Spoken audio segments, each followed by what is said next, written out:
Hey, what's up, guys?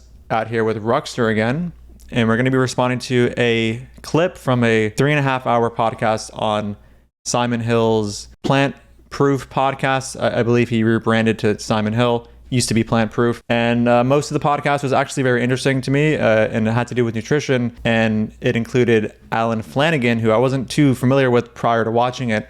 And there was an ethics section that many of you sent me and wanted me to respond to that, unlike the rest of the podcast that I was pretty into and agreeing with, I was not so much agreeing with. It seems like Alan's a nice dude, good intentions, but it seems like when it comes to philosophy, he seems a little confused about some terms he's using. So we're just going to try to respond point by point, maybe not try to pause too much, but whatever. Sometimes this goes naturally and we pause every 10 seconds because there's usually something to point out when we're in philosophy nerd mode. So yeah, Ruxter, you have anything to say before we get going? No, let us commence. Alrighty. The question I wanted to ask you, and I'm not trying to grill you here. No, this is fine. genuine, a genuine question that I wanted to ask you for a while, but I saved it for in person. No, I'm not. That's the kind of language that we use in the den. In the den. In the vegan den. Grill language. Yeah. We're firing up the barbecue. Soft sell. Yeah, whenever you start with, I'm not trying to say this, but... Okay, so... Just on a personal note, for me, it's interesting to hear you say that for you, the environment and health aspects are the easiest to sort of grapple because you've got data, you've got research, you can understand that landscape. The reason I want to ask you this is, for me, it's actually the opposite. I find those things the hardest, but just because of my training, I'm not an academic like you. The easiest thing for me to grapple is the ethics and the animal and the philosophical side. For me, that it just, I feel like that is just the most simple way for me to understand. Or for me, it's the biggest lever that I pull. Maybe it's because... I could agree with that. I don't know about you.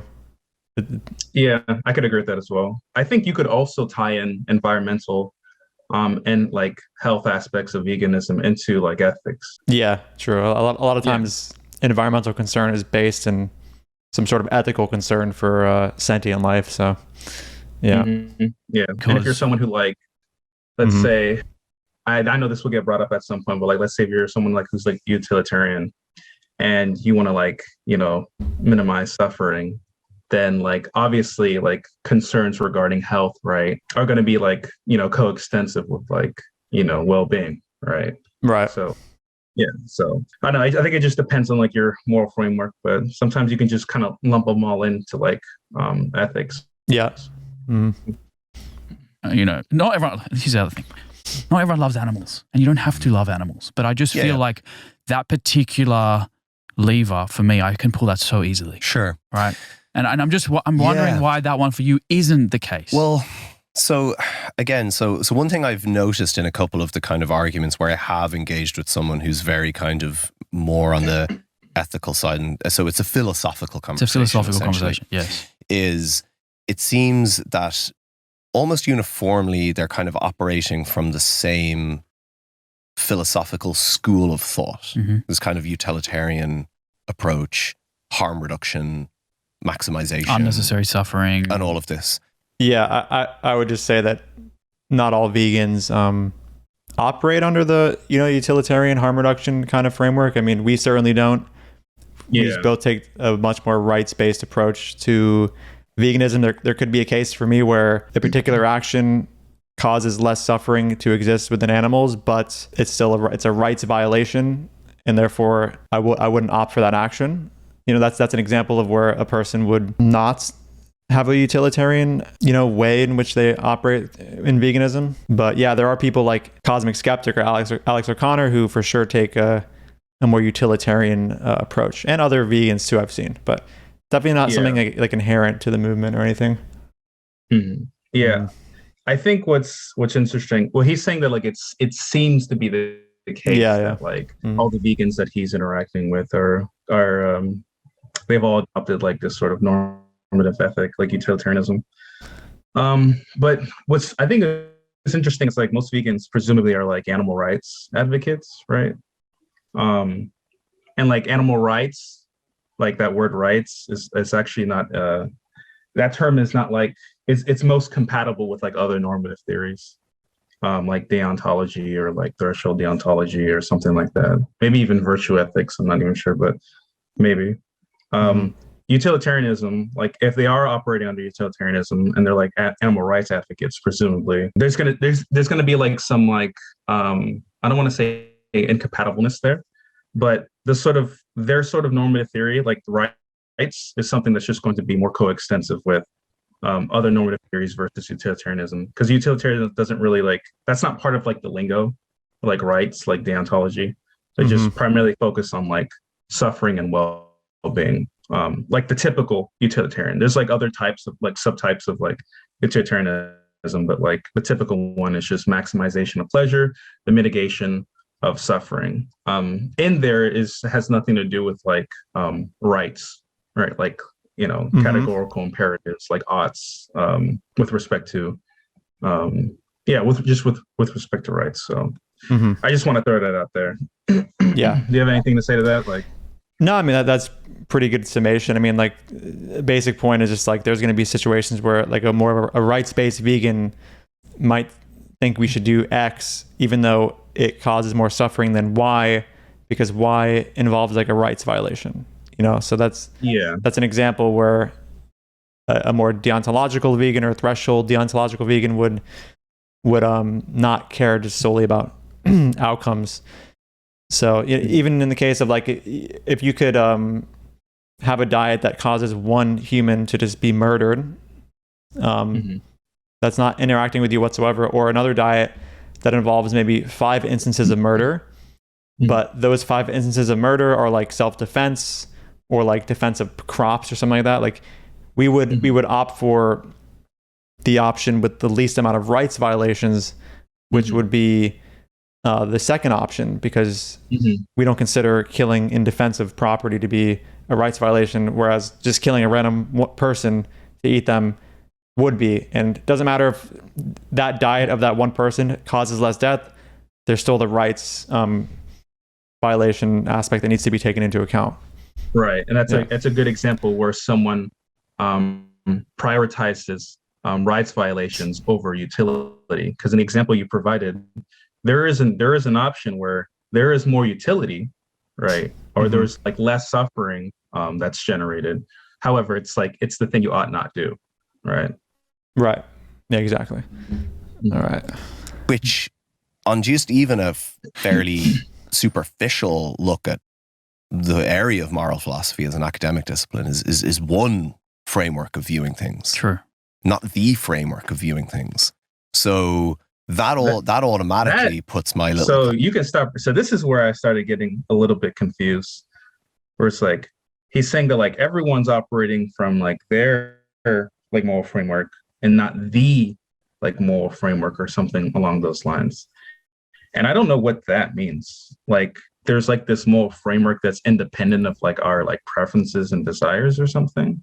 Yeah, I think he was saying that like utilitarianism is just one of the many, and it's not the one. And like I'm trying to steelman him, all these vegans that are operating under utilitarianism are operating under their own framework as opposed to some sort of the framework that encompasses more. But I don't know what that would even be. Like you're saying, like some sort of objective morality, like moral realist concept of morality that is like what we should all be operating under or something. Whatever. I'm not sure what he was alluding to when he said that. Yeah, because I don't know. This is my intuition says that sounds like moral realist language there. Yeah. So like if that's the case, then like if that's what you're saying, like you think there's like objective morality, things we ought or ought not do, independent of like our desires or goals or preferences, then that's something you're gonna have to like establish, and that's like really hard to do. And philosophers have been trying to do that for years now. So, but just I don't know what that means. Essentially, that's what I'm just trying to say. Same. Kind of almost academics of, well, why this? Is it this because it suits the kind of outcome intended, or is it this because it's actually a better philosophy? And how do we decide that one philosophy is better than another? What would be an alternate philosophy to that? Yeah. I guess we decide what philosophy is better than another type of, and I assume we're talking about like what type of like moral system. Yeah, that's what he's using for philosophy, just to try to steel man what he's saying. We determine which one's better by gauging if it's like conducive to like our goals, desires, and preferences. So if one type of normative theory accurately captures like our desires more than another, then we can say with respect to that goal, right? With respect to the goal of accuracy, then that like normative theory is just going to be better, right? Yeah. So better there is just going to be the normative term that just deals with like whatever is conducive to some aim or goal. Whoops, sorry. No worries. Yeah, no, exactly. Better is always going to be indexed to like whatever your individual goal is as like a moral agent or whatever. So yeah, whatever the standard is, that's what we're going to use to determine which one's better. So in order for you to determine like what like moral theory is like better, you just have to get a grasp of like what your preferences, desires, or your goals are, or whatever standard that you have, and see if that thing is like coextensive with the standard. Yeah, exactly. Yeah. So there's the guy that Danny had. Did you ever listen to that? He's not talking about me, by the way. Okay, Yeah, do you remember the guy that was, Huh? I thought he was. So wait, who's he talking about? I'm not even sure, to be honest. But when I first heard it, I was like, is he talking about me? But no, I don't think he was. No. Okay. Was that Alex? No, Alex was one of the guests. He's the cosmic skeptic. guy. Oh yeah, he was insufferable. In my opinion, he's the kind of person that would make people eat meat. Like in terms So is of he saying? Yeah. Just for clarification, I keep stopping it. Is he saying Danny's insufferable or Alex is insufferable? Alex.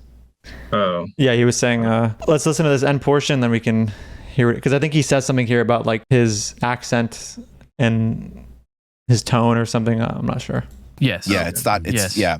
He's in your face. He's abrasive. Yeah, he's like, you're on the wrong side of history. You're a piece of shit. It's funny though that you say that, because he does have a bit of a quote unquote. Honestly, from what I've seen, I think Alex is one of the more calm activists. Like I don't take him to be one of the more like aggressive types. I mean, maybe my vision is distorted because I'm a vegan myself. I don't know. Like when I watch his stuff, and especially when he was on like Michaela Peterson and stuff, he doesn't seem like he's that like guilting you and like shaming you. So I'll have to second, like from my own personal experience, maybe this is biased, but like he's from my understanding, he's more of like he's not like a super all in your face. He's more of like I don't want to say submissive, but he's not very aggressive in his vegan approach.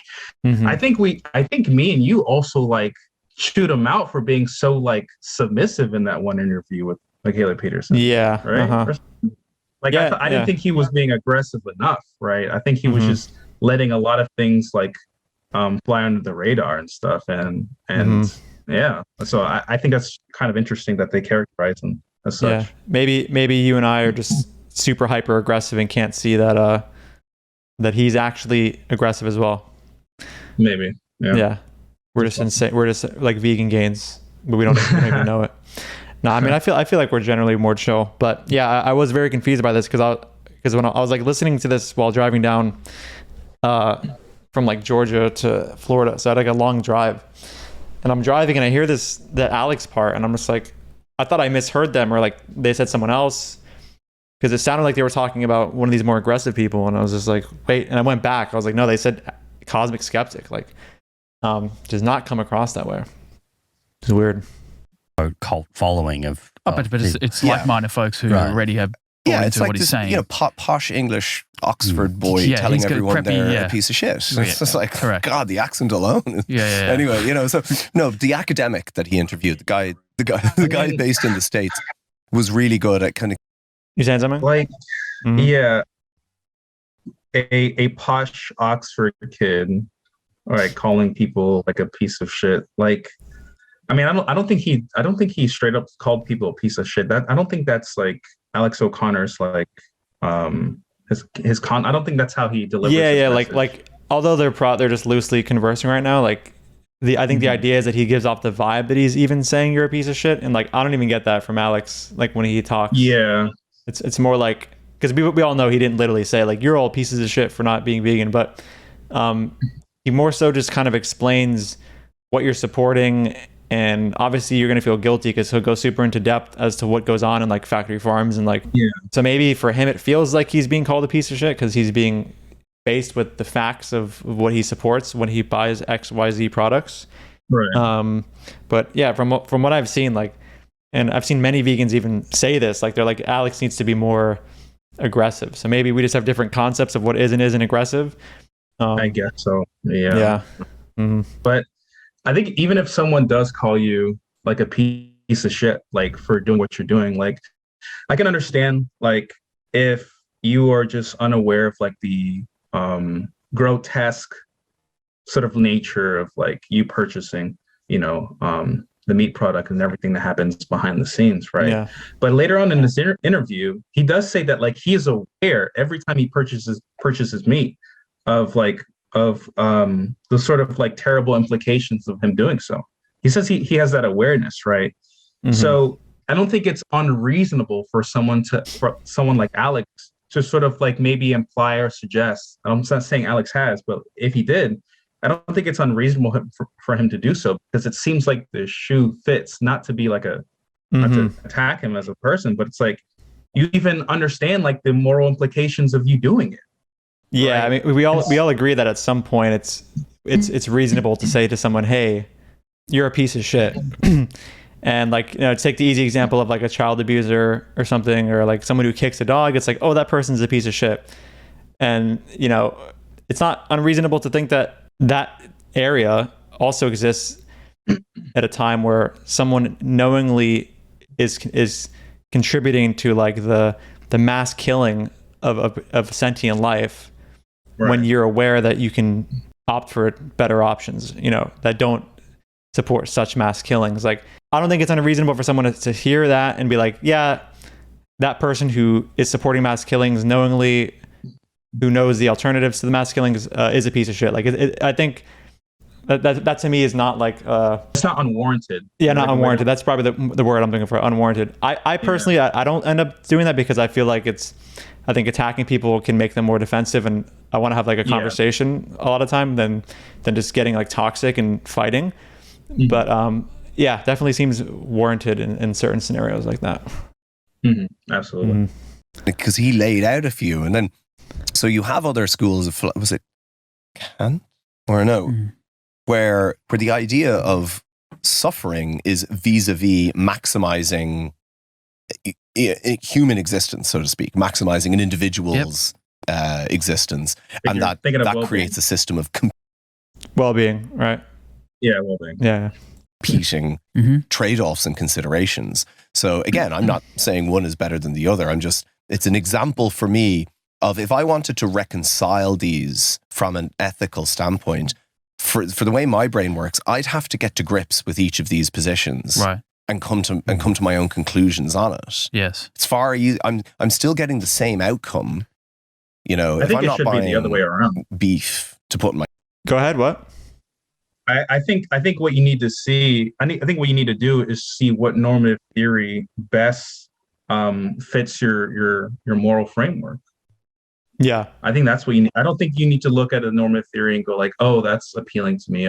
So I think you need to like kind of gauge what your normative theory, what your pre-existing ethics are, right? Mm-hmm. And then see which normative theory best like captures like what you already have, right? I don't think you need to like look into them, and I think you need to like sort of do some self-reflection on what you think is right or wrong, and see like the sort of implications of you know, saying, like running NTT or something like that. Yeah. Mm-hmm. And then seeing what like best normative theory like fits your moral framework. Yeah, totally. Sorry, I got a little distracted because the 10 minutes left Zoom warning came up, but oh, I see it. Yeah, we'll around 5 minutes, we'll switch it up. I'll just make another call. My fridge. Yeah. I'm still getting the same outcome of harm reduction in that system. Yep. But my reason for doing it is primarily environmental. Sure. So I don't necessarily, because of that, because the outcome is largely similar, I'm kind of like, well, I'm getting to that point anyway, from a decision made in a kind of different context.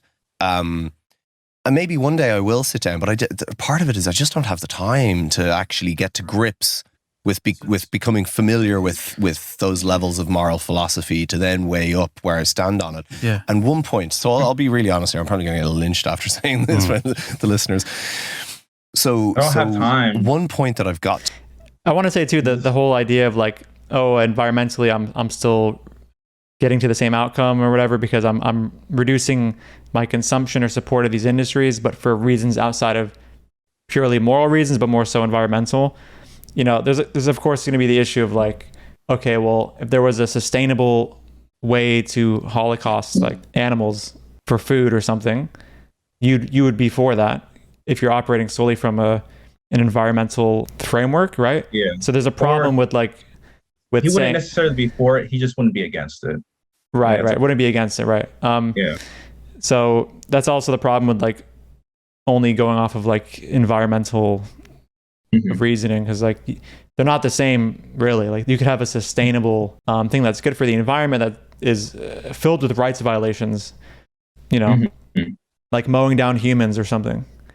You know, we're one of the most environmentally destructive species on the planet. Be pretty good for it if we all were to just start dying off, but we don't see that as like, oh, that's ethical, you know. Yeah, because there's other things that like we care about when it comes to like moral consideration. Right. So exactly. Yeah, absolutely. Too, in some of the moral philosophy or ethical conversations that I've had with people on this is, if you point to forgetting the actual philosophical theories, schools of thought that feed into this, if you point to the systems of meat production that exist in our food systems and say, I can look at that and I can agree just at a level of principle that that's pretty fucked up, even though I've primarily made a decision for environmental reasons. Right. And I can absolutely accept that. So in that sense, the outcome of there isn't... He still consumes meat, right? Yeah, he consumes fish. Oh, just fish? Yeah. Which presumably is still supporting this atrocity, unless he doesn't take fish to be like morally valuable in any way or in the same degree as these other animals that are victim of the atrocity that he just, illustrated he recognizes. So we'll see. I believe there might be a point where he talks about fish and he might not have the same attitudes about fish as like livestock animals, like cows and pigs and chickens. But yeah, we'll see. My fridge is congruent with me also recognizing that. But if you tell me, for example, that the anchovies that I will put on a piece of bread with hummus and olive oil that there's some sort of equivalent, that there's just this uniform equivalence that applies to the fish, and I don't know what it was going to do the day. I can't. I hear what you're saying. I can't see it. I can't look at an anchovy and be can I play the argument of what? Yeah, that was like really confusing. But yeah, I am assuming he's saying that I think he's assuming that like vegans have this sort of like, we gauge all non-human animals as like equivalent in with regards to like moral consideration, moral value. I don't think that's the case. I think a lot of times what people would do is they'll see that we give moral consideration to a fish, we give moral consideration to a pig, to a horse, cow, whatever, right? And they'll say it's because you think it's wrong to kill all of them, right? Therefore, you must value all of these the same, right? I think like people make those sort of leaps. I don't know what your opinion, your thoughts are on that, but I think they see that like, because that we all sort of like have this same attitude when it comes to like killing these animals. It's like, it's wrong to kill this. Since it's wrong to kill all of them, we must value them all the same, when that's actually not necessarily the case. It could be the case that we value all these animals differently, right? Depending upon whatever criteria we have in place, right? Whether it's sentience, intelligence, etc. Right? We value them all differently, but the thing is, all of them have that particular values, or they meet like some sort of like condition to the point where it's not okay to kill them. Right. So, for instance, like it can be okay to like not kill a fish, right? But at the same time, I need to think of a good example for this one. Yeah, have a good example. I got you. I mean, like, you know, it could be wrong. It could be wrong to kill a fish or whatever, because they're sentient, whatever. But if you had the chance to kill a fish or say a human or some other animal of higher sentience, then it would be pretty fucked for you to kill the higher sentient being over the fish. But that doesn't mean that now we just get to just massacre fish in situations where we're not comparing like, we're not choosing between like you die or you die, like between two sentient beings, one of which is higher sentience than the other. So it's just, we already have this with non-vegans. Like you get a family dog and you have like a daughter and a son and then a dog. Like if there was a burning building, you're gonna save your daughter or your son over the dog. But that doesn't mean that when there's no burning building and you don't have to save anyone over anyone else, that you get to just stab the dog and consume their flesh, you know? Right. So yeah, and these hierarchies of sentience or like hierarchies of moral value really only matter or come into practice when you're in situations where you got to choose one over the other. But in the case of just like grabbing the vegan fish product over the real fish product, like you're not choosing between two sentient beings. Like you're choosing between like this option or that option, one of which supports the mass killing of sentient life and the other doesn't. You know, or they're breeding exploitation and mass killing of sentient life, and while one doesn't. So I would say like a good way to characterize this is like, just because we treat them all the same in a particular context doesn't mean that they're all valued the same. Yeah, no, exactly. What a cosmic skeptic would say to that. I know, you know the argument. Yeah, so there's no point in going. Well, if a human had scales, would you eat it? Well, no, not even. It's more. It comes back to the unnecessary. So like, assuming that all sentience, so that anchovy will swim away for its life. If it's being chased by a larger fish or whatever, or a fucking human being, whatever it is, it wants to survive. Well, it's programmed to. It's programmed all organisms. Right. Do you think eating that? I had an issue with that. Yeah, go ahead. It's programmed to. It's programmed in all organisms, right? Could be the language there. I might be getting really pedantic here, but program sounds like an intentional process. Because like when you program something, there's usually an agent doing the program. Yeah, so I think he probably means like biologically programmed, like biology as a concept, as an entity in its own, or evolution or something. You know. Yeah. Programming. No, I'm just getting a little. I think that's probably what he means, but just in case of that.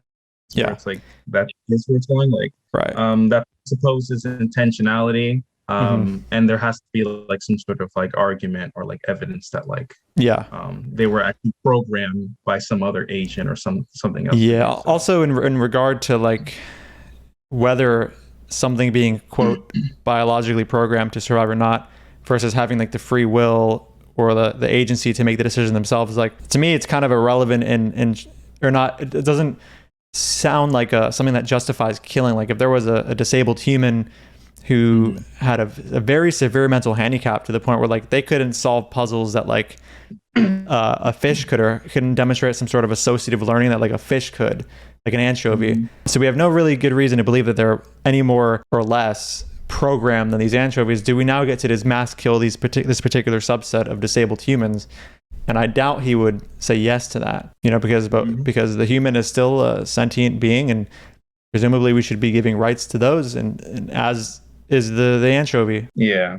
So the whole program though thing is just weird. Yeah, just because something has like a natural response for the aversion of pain or like negative stimuli. I don't think it justifies like being able to like kill them or something. Right. One could even argue that humans have the same aversion for pain and like disutility. So like that's kind of gets a little tricky because it's like, because like if you put your hand on a stove, right? I don't think it's a conscious process for you to like quickly take your hand off. It's almost like an automatic process, as if like it's like kind of like woven into like our, you know, our instinct or like our biology.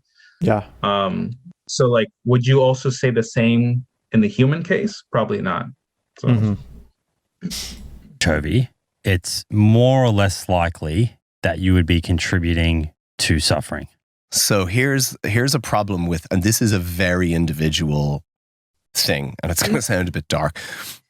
I have some weird thoughts on suffering generally as it applies to humans as well. Hit me. Let me hear this. Well, so I'm just going to put my seatbelt on. Typically, I have my default, as I've come to realize, is a rather kind of nihilistic view of the world, in which I find it very difficult to extract meaning from existence, from humans. I've got a lot of that too. I got to be honest. So I mean, like, I guess we'll let him finish, but these thoughts, like, I have the same thoughts in regards to deriving like objective meaning or something like that. I don't know what it means to like derive a meaning that is like mind independent or something that isn't, or a meaning that isn't just like based on my subjective preferences. Like I would say, like, you know, with life, it's like you kind of have to create your own meaning. So I agree with him here, but I don't know how this would lend me a justification to just mass kill fish.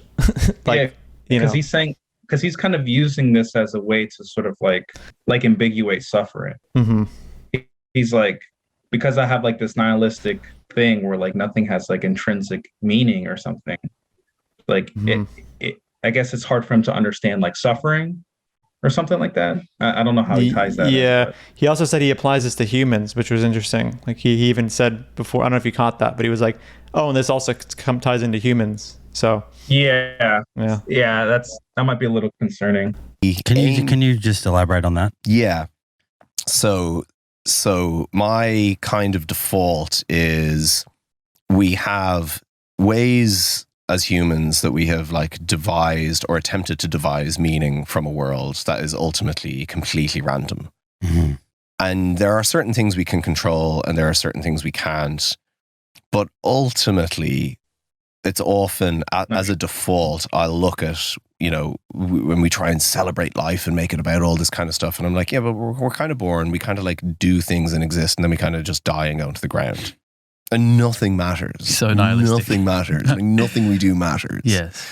And that's not a great place to be. So I try and obviously construct meaning from what I do and the relationships that I have with people as a way of saying, even if nothing. So this is where I try and move from nihilism to existentialism. I'm like, okay, assuming nothing matters or there is no meaning, create it while you're here. Okay. So that's what I basically try and do. Okay.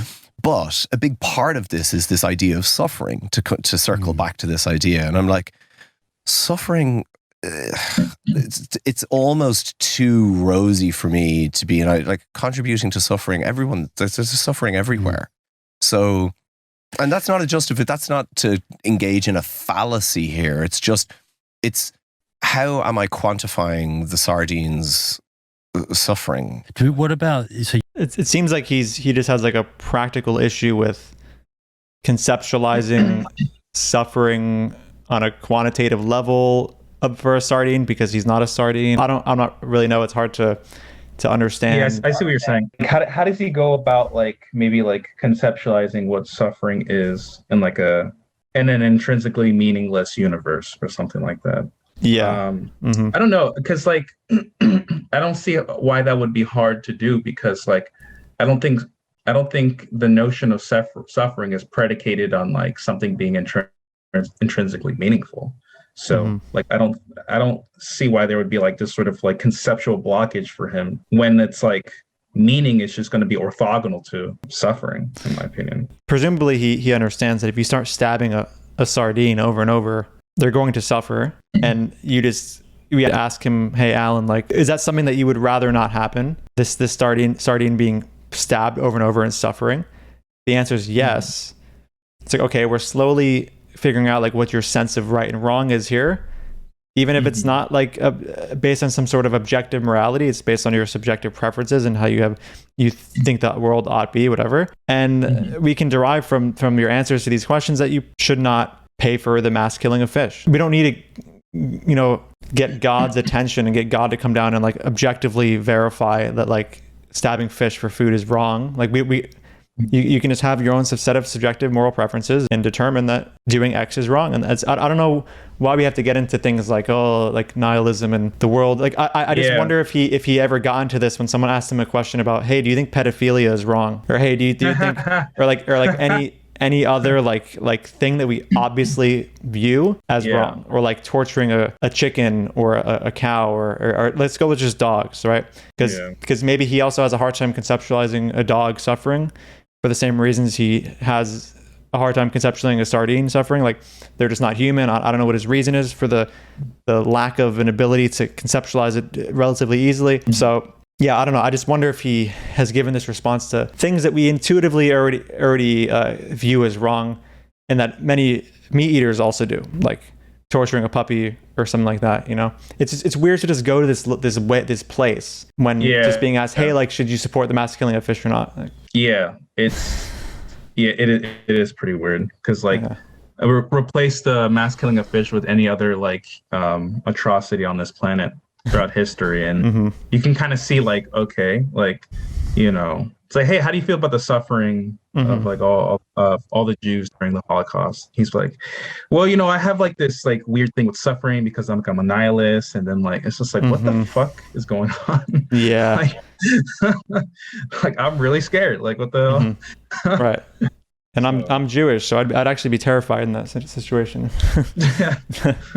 But yeah, I don't know. It's always interesting seeing, because I don't think Alan's a stupid guy. I think, as I said before, rest of the podcast is very interesting. But it's always interesting to seeing where smart people go on the vegan question when they don't have immediate answers, or I don't know if he's trying to find a way to justify not being vegan. I don't know. It's hard to say, but maybe I've seen people go to nihilism with this topic where they go, oh, do nothing matters, but you know that they're never gonna. Yeah, but they're never consistent with it. So right, yeah. So yeah, I would say, like, if this Alan guy is watching, it's like, when it comes to like questions about morality and stuff, if you don't have like a good grasp on the basics of ethics, just remain agnostic. That's like the most intellectually honest thing you can do, because you might actually accidentally say something or unintentionally say something that has like really crazy implications. That's not like a good reflection of your view, what you actually believe. So that's why, you know, when I don't know about a particular domain, and whether it's like science, philosophy, or whatever my interests are, I kind of just say, hey, I'm agnostic on that, because I don't want to be committed to something that has like crazy entailments. You know. Yeah, no, exactly. You say you find it hard to find meaning, the meaning, but do you think it would be fair to assume that that's the same for all other humans and animals, that they themselves don't have meaning to their existence? I think humans are different because we have higher cognition, right? But see, then someone like Cosmic Skeptic. That confused me, because he literally just prefaced it by saying that like this applies to humans, and then he's saying humans are the exception because they have higher cognition. Right. Like, or am I tripping? Did I miss? Yeah, no. I wanna try to go back to this. Let me try to find it real quick. Assuming that all sentience, so that anchovy, will swim away for its life. If it's being chased by a larger fish or whatever, or a fucking human being, whatever it is, it wants to survive. But it's programmed to. It's that you would be contributing to suffering. Also, so here's... I just want to... He said it wants to survive, right? He's saying it's programmed to, right? Like, just because you're programmed for like a certain desire doesn't mean that like it somehow like trivializes that sort of desire. Because like we could probably say the same thing about humans, that like we're like, if you're determinists, we're like just determined by like antecedent conditions, right? Just because that's the case, it doesn't somehow trivialize like our desires and our preferences. Yeah.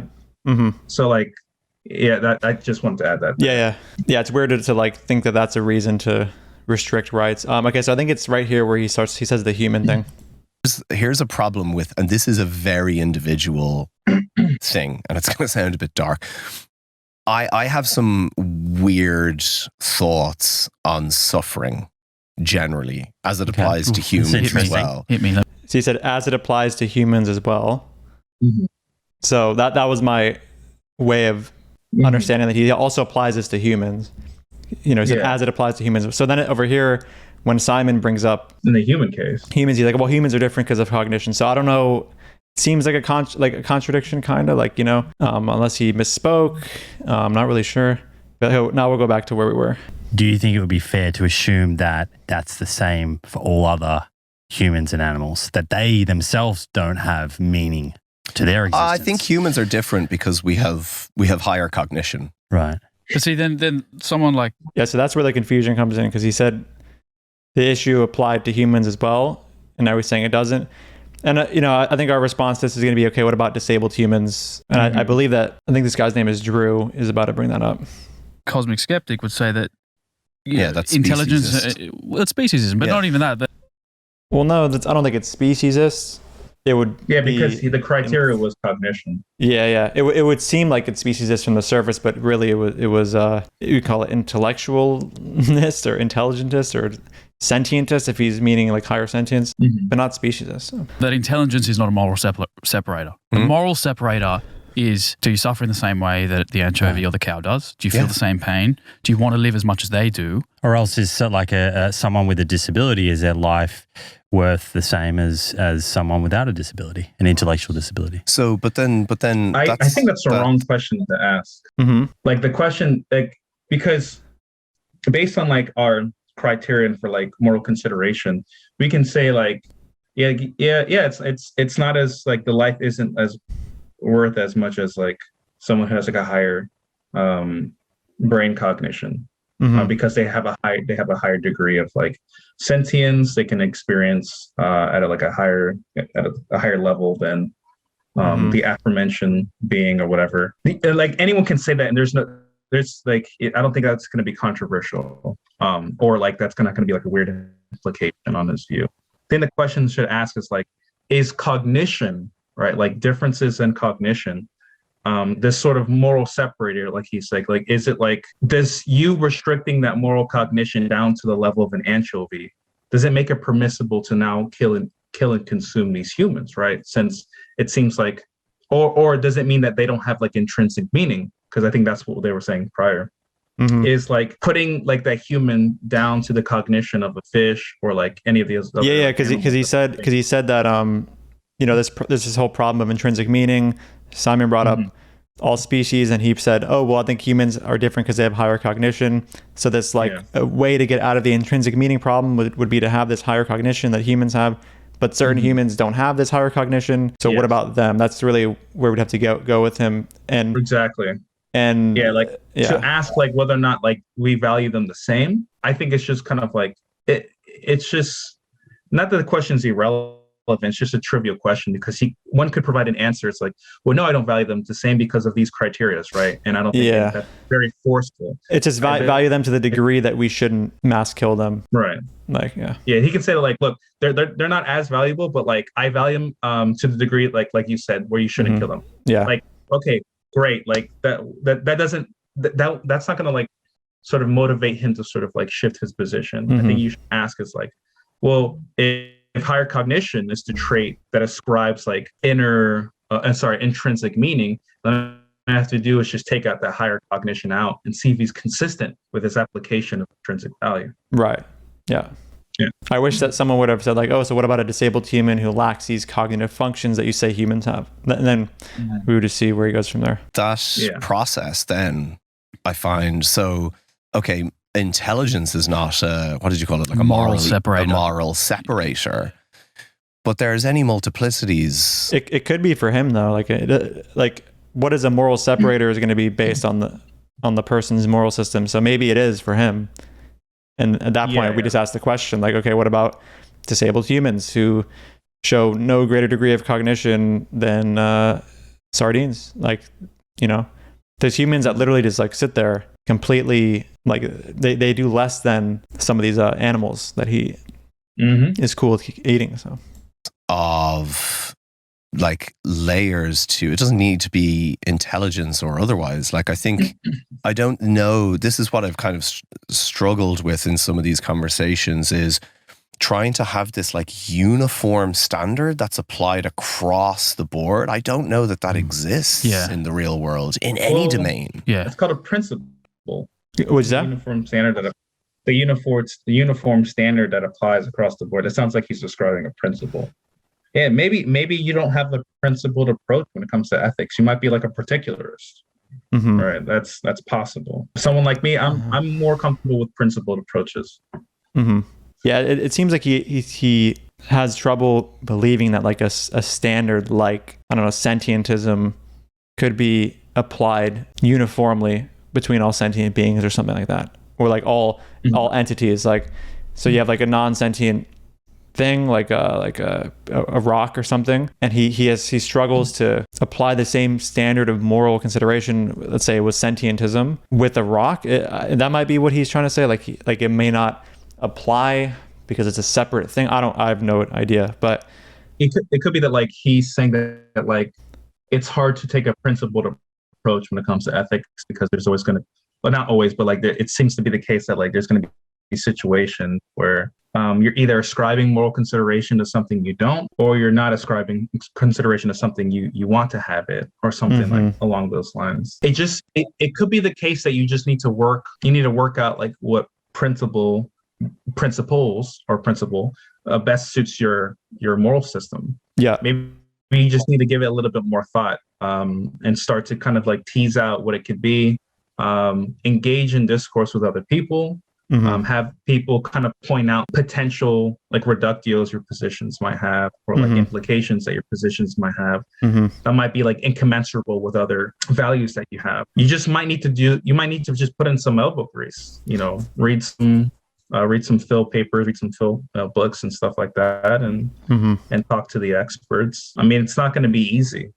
Yeah. I mean, like where me and Danny got, like it was a fucking work in progress, dude. It's like, we didn't come up with like our moral systems overnight. Like this was just like kind of like almost years in the making, sort of speak. It's still being processed too. I mean, I'm always learning new shit.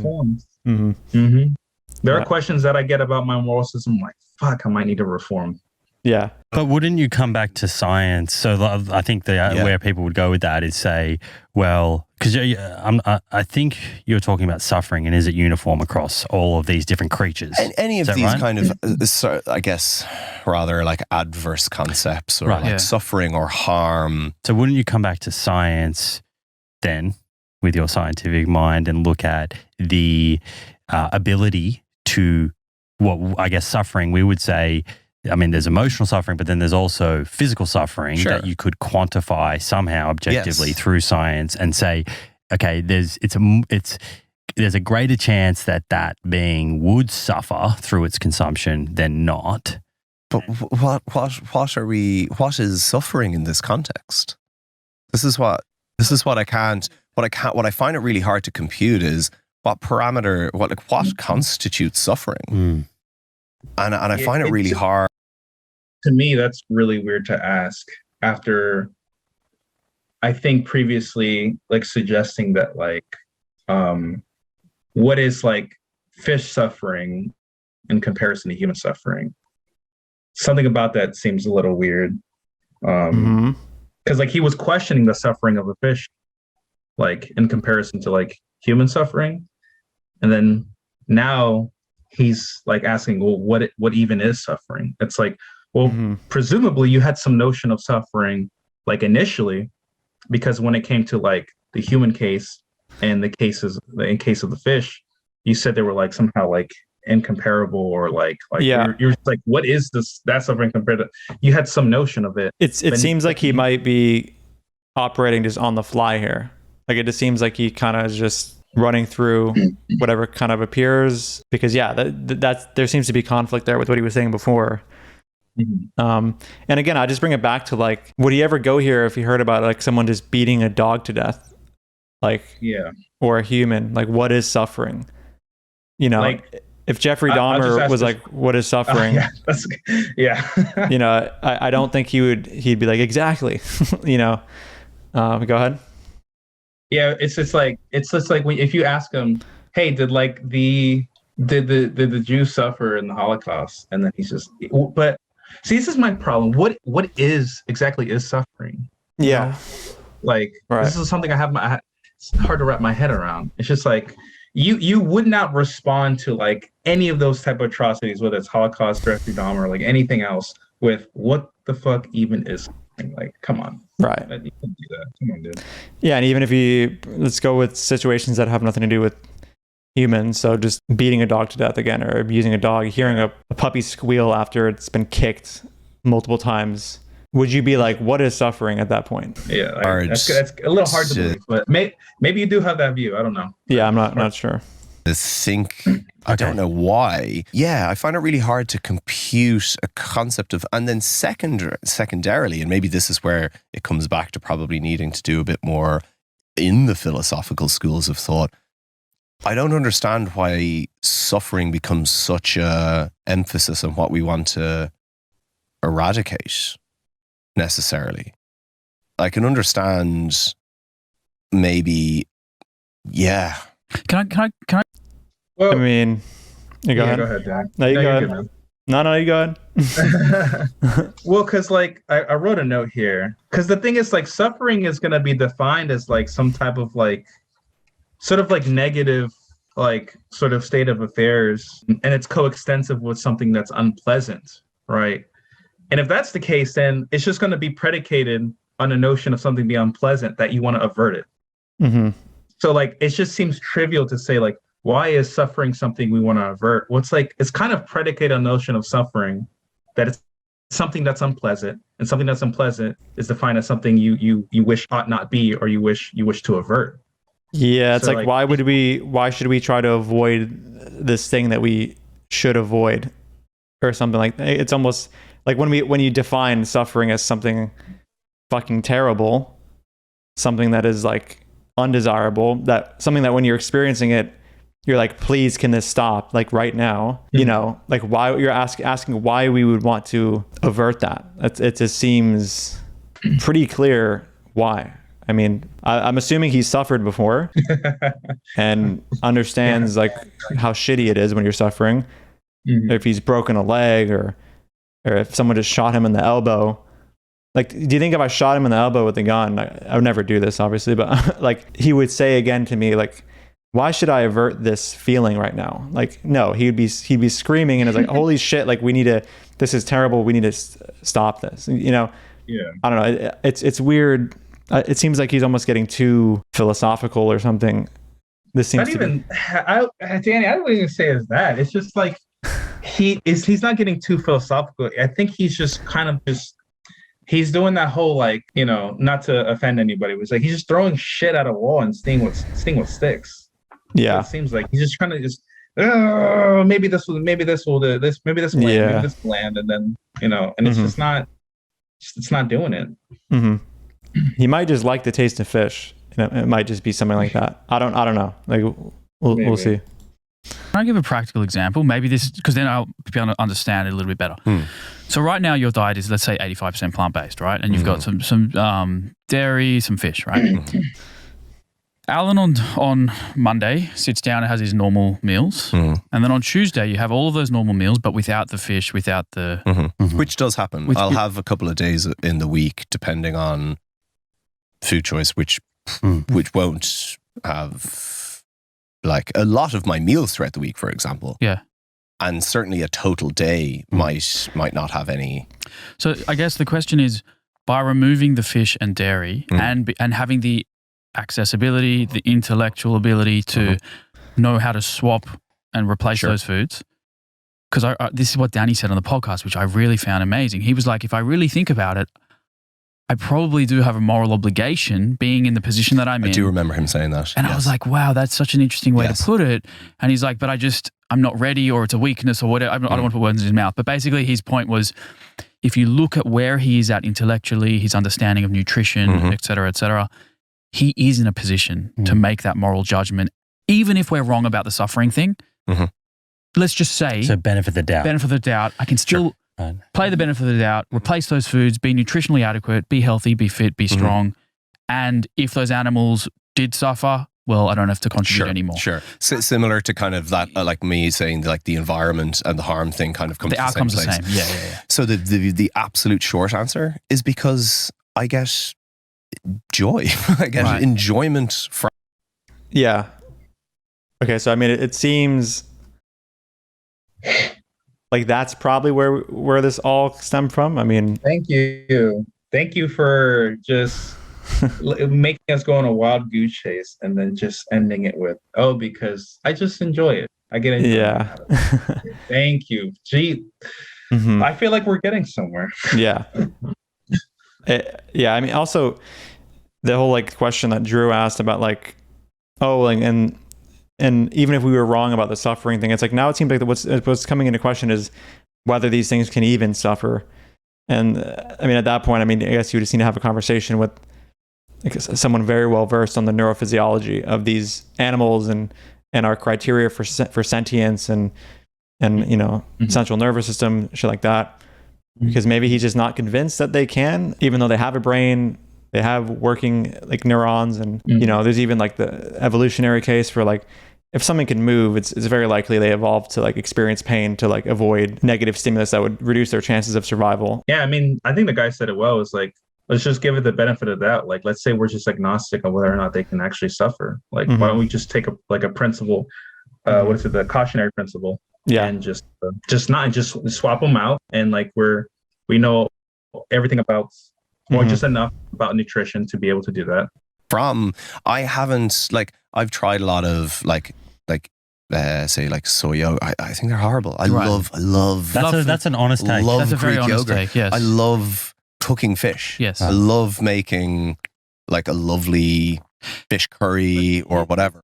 It's just enjoyment. It's literally just roasting enjoyment. the bodies of innocent victims. Yeah, it's just enjoyable when I'm cooking up this murdered sentient being. Yeah. Chef's kit.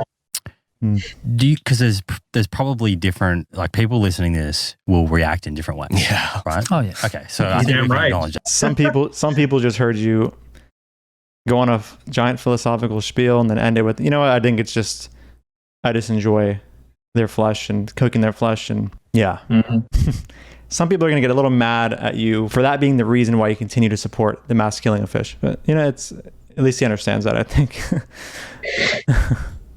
Yes, right? Yes. And that's fine. That's just part of having lots of unique humans. Yeah. I think, though, if you were to kind of like, say, put people into buckets, you kind of have a big section of people that will say, if you're eating an Eat Lancer diet and you've reduced your consumption of animal foods, you're part of the solution. Right? Yep. That's going to be a big chunk of people. Yes.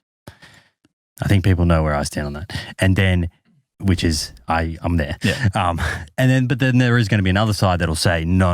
You haven't gone far enough. Yes. If you are not eating a 100% right. animal-free diet, then you're actually part of the problem. Right? Yes. How do you break that down? Yeah. Hey, that's the. I mean, while it's true that eating a mostly vegan diet or plant-based diet is better than, you know, a standard American diet or something like that, like it's certainly better, but I wouldn't encourage people to just stop there, because the 10% of your diet that's animal products is just supporting atrocities. I'm not trying to be Mr. fucking morally righteous mode or whatever, but like I don't think it's unreasonable to just be like, hey, like you're almost at the finish line, like just stop funding torture. Dude, I can't stop just murdering people. Like I murder way less people than the average person does, than the average murderer does, right? But I just still, at least like I murder just like once a week, all right? Right. Just once a week. Exactly. A month, right. And also the whole like you're part of the problem or part of the solution thing, like depends what we're defining as problem. Like if we're defining the problem as like, hey,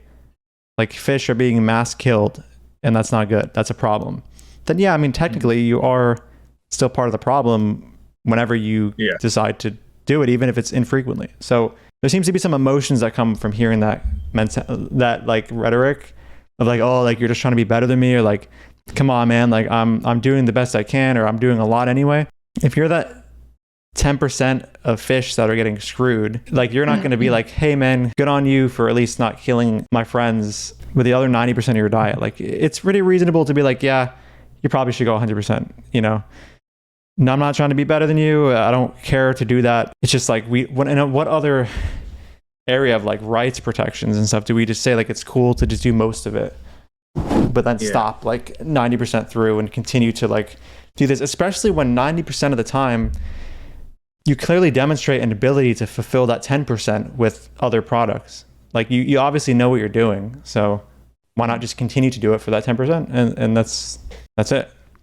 You know? And might I add, like from my understanding, I thought most of the deaths were accrued from like fishing, right? Because if we include fishing into the number of like animal deaths, I don't know if it's annually or I think whatever. It's annually, yeah. It's like in the trillions or something like that, including fish. So like, I don't know if we're looking at this from the sense of like total deaths globally, you're still contributing to the thing that like causes the most number of animal deaths. Technically, I could be wrong on the numbers about that. From my understanding, that's what it is. But like you could be you think you're making things better, but like you're just contributing to like a different problem, or like it's the same problem, but like a different like section of that problem, if that makes sense. Yeah, totally. And even if it wasn't the most or not, like it's back to the individual fish. Like you probably shouldn't include them in that 10%. Like just because it's a rights violation. Like, come on. Does he intake dairy as well? It seemed from what they said, yeah. Which if you intake dairy, then you're like you're no different than most people, to be honest. So dairy is pretty fucked. Yeah, ethically. This is the hardest part of this whole conversation. Is where can you, at your current position right now, what can you achieve? So, like an analogy is kind of like you're walking down the street and you see 5 dogs struggling to survive in a pond. They're drowning, right? You've got to go to you got to live your life. You've got a meeting in an hour, whatever. You've got an opportunity to save some of them, but maybe not all of them. Do you save some of them? Labradors. Do you leave the small ones? Okay. The question is like, at what point is doing something good enough? So if you save one and not all 10 of them, is that okay? Do you have to then commit to all 10? What if you save 8? So it's like, I feel like any step in, like you just said, any step in that direction is a fantastic thing to do. But if you have the capability to pull it off all the way, I feel like, as Danny said, the moral obligation. But then again, but that's just a circle, because I think if you're why he cut off there. Yeah. Well, I was going to say, if your ability to grab all 5 dogs is easy or is whatever to you as grabbing the soy milk instead of the dairy milk, like you are morally obligated to do it. Maybe, I don't know. Because like it's if it doesn't take that much energy out of you, like there's not a huge cost of you doing so, and you're like saving the lives of these dogs, you kind of look like an asshole by not saving all the dogs. Yeah, right. What do you think about the whole like, oh, well, it's different because veganism is about not committing certain actions, whereas this analogy is about committing an action to save? That side of the dichotomy that Simon just described, right? The difficulty with that extra is that it comes back to a framing of morality and moral values. So that's where the religiosity enters into the conversation. I don't know if framing a principled moral system and following it is like some sort of religiosity. It's more like just consistently applying your ethic, you know, just like logical consistency, my guy. Yeah, I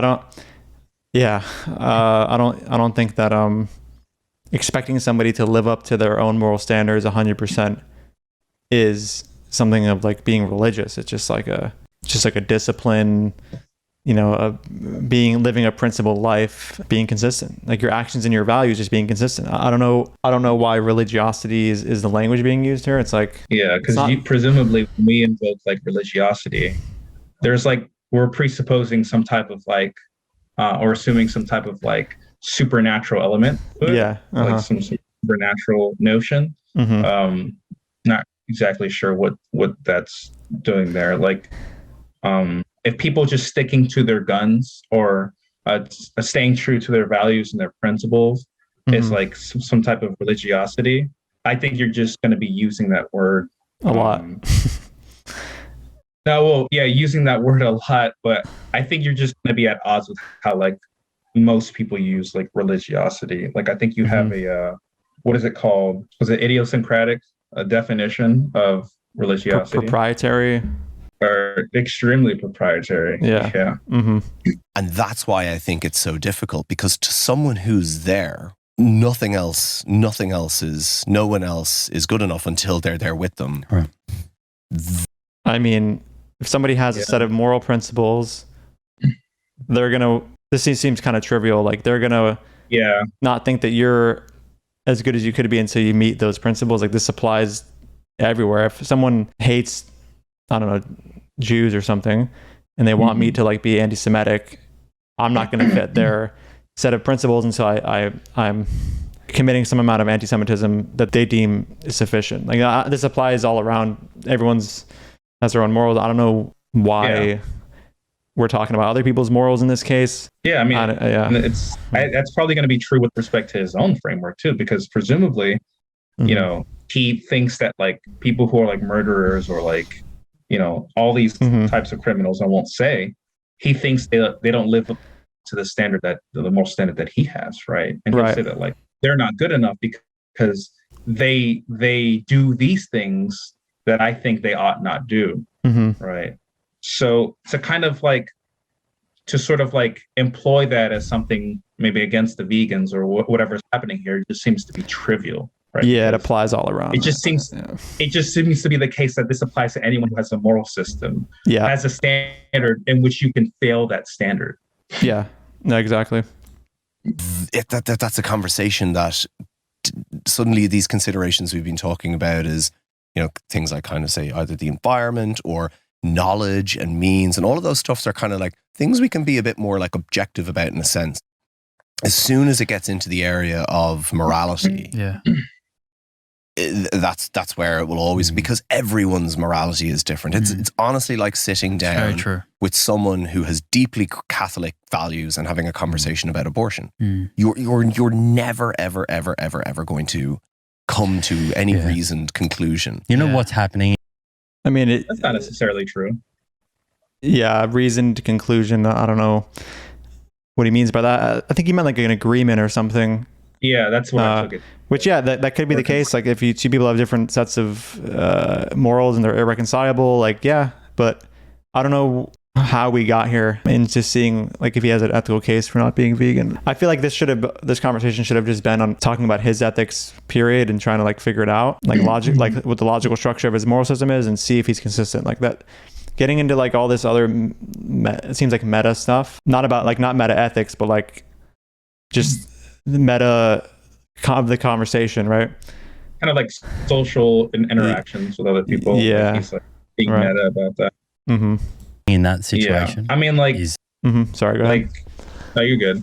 I think just because people have like differing values, right? It doesn't mean that like you can't come to some sort of like concession. Right. Like just because someone's Catholic, like let's say there's someone like me, I talk to someone who's Catholic and I'm able to show that his position's incoherent, right? Or like Catholicism is like intrinsically contradictory, right? There are ways to do that where people who have vastly different values, there are ways to like to demonstrate to someone else that their position or their beliefs or their values or whatever are like inconsistent or something like that. Just so long as like there's like some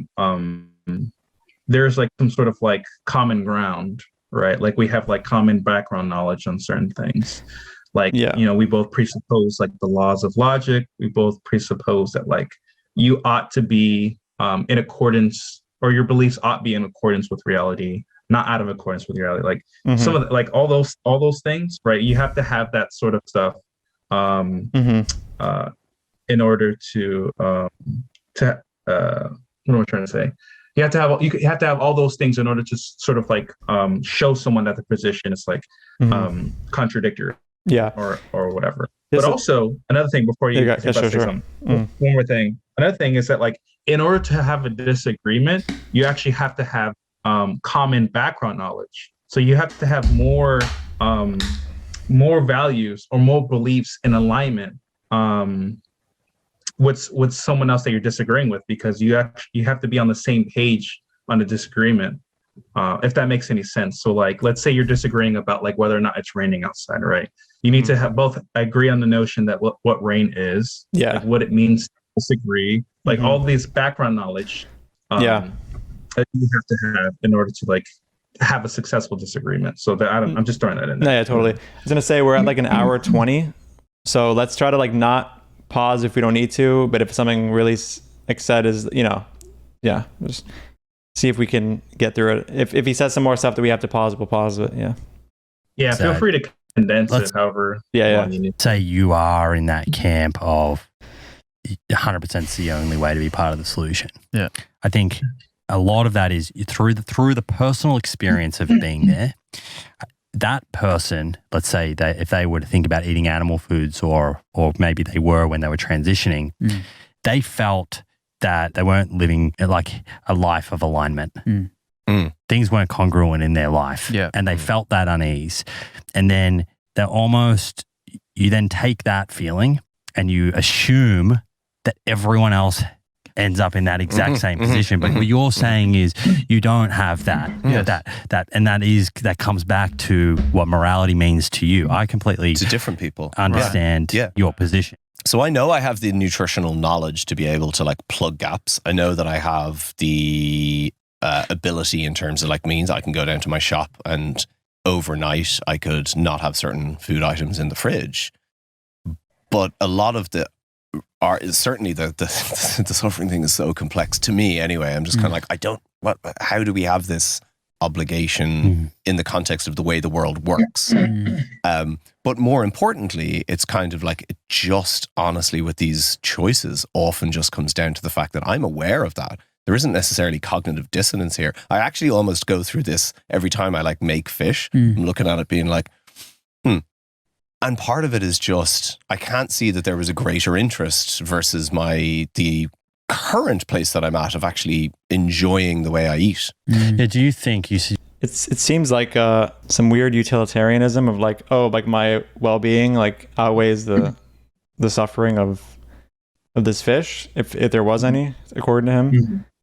Which I don't know. Like we've talked before about how weird utilitarianism can get in its extreme. Yeah, you get to just like rape somebody if your well-being outweighs their suffering, or they're asleep or something.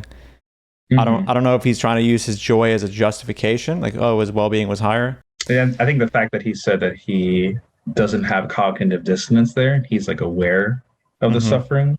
It sounds like he's aware of like the suffering, or he's aware of like the negative state of affairs that happened as a result of him purchasing it. Yeah. So that's just a little unsettling. Yeah. A little scary. All right, guys. So that's the end of the review. I don't know how long this is going to be. I have an hour and 26 minutes having been recorded. So might condense it. I usually say I will, and then there ends up being too many things that we discussed that I want in the video. So might just be the whole thing. But yeah, you have any final thoughts, Ruxer? Final thoughts. I just want to, I guess, reiterate something I said in the video. It's just like, I caution a lot of people to engage in like sort of like ethical discussions that don't really have much of like a philosophical background, because it can kind of lead you to these weird situations where you kind of like saying things you don't really mean to say, don't know the implications are, or sometimes you kind of just like say the first thing that's in your head and trying to see what sticks, to then just go all the way back around and say, oh, it's because I just like the taste of meat or something like that. That happens more frequently than people think. So yeah. It does seem like he was kind of just throwing stuff out there, like here and there. It was interesting that we went through this whole like philosophical tunnel, and then at the end, it was the light was like, I think it's just enjoyment, honestly. So I don't know. I will say that if you haven't seen the full podcast, definitely watch it. The nutritional aspect was really interesting, but the ethical part was a little more disappointing. But I've heard that he may be talking to some people soon in the community to kind of refine his views a little bit, gain a better understanding of some philosophical concepts that he might not be familiar with. So, hopefully that ends the right way and he makes the switch, because clearly he has the capability to do it. I mean, he does it around 90% of the time, apparently, or most of the time at least. I don't know about 90, but yeah. So thanks so much for watching, guys, and I'll see you in the next video. Dude, fuck off. I don't want anything to do with you. Don't ever speak to me again. You're a fucking piece of shit. even vegans don't get your weird, stupid wannabe sense of irony here. Who is your audience? Nobody gets these dumb jokes. Dude,